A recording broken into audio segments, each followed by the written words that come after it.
കണ്ണൂർ ജില്ലാ private bus and heavy vehicles Mazdoor Sangh BMSന്റെ നേതൃത്വത്തിൽ മോട്ടോർ തൊഴിലാളികൾ കലക്ടറേറ്റ് ധർണ നടത്തി. സംസ്ഥാന സമിതി അംഗം P. കൃഷ്ണൻ ഉദ്ഘാടനം ചെയ്തു.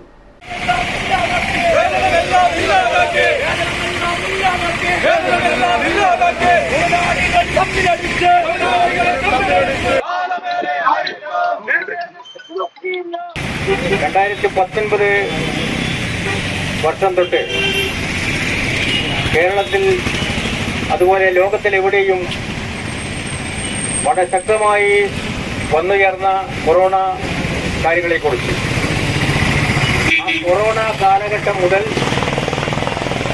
അതിൻ്റെ മറവിൽ അല്ലെങ്കിൽ ആ പേര് പറഞ്ഞുകൊണ്ട് ഈ രംഗത്തെ തൊഴിലാളികളെ നിശേഷം തകർക്കുന്ന ഒരു സമീപനമാണ് ഇവിടെ ഭരിച്ചുകൊണ്ടിരിക്കുന്ന സർക്കാരുകൾ അവലംബിച്ചിട്ടുള്ളത്.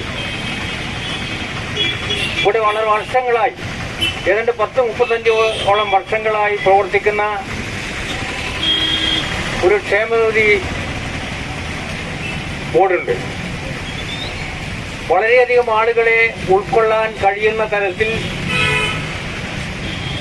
സംഘടിപ്പിച്ചിട്ടുള്ള ആ ക്ഷേമനിധി ബോർഡ്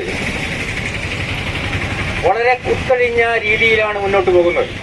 ക്ഷേമനിധി ബോർഡിന്റെ പ്രവർത്തനം കാര്യക്ഷമമാക്കുക, സാങ്കേതിക തകരാർ പരിഹരിച്ച് ഉടമവിഹിതം അടപ്പിക്കാനുള്ള നടപടികൾക്ക് ബോർഡ് സർക്കാരിൽ സമ്മർദ്ദം ചെലുത്തുക, ഫെയർ വേജസ് അടിയന്തരമായും പുതുക്കി നിശ്ചയിക്കുക, തൊഴിലാളികൾക്ക് നേരെയുള്ള അക്രമവും കയ്യേറ്റവും അവസാനിപ്പിക്കാനുള്ള ശക്തമായ നടപടികൾ സ്വീകരിക്കുക തുടങ്ങിയ ആവശ്യങ്ങൾ ഉന്നയിച്ച് തൊഴിലാളികൾ കലക്ടറേറ്റ് ധർണ നടത്തി.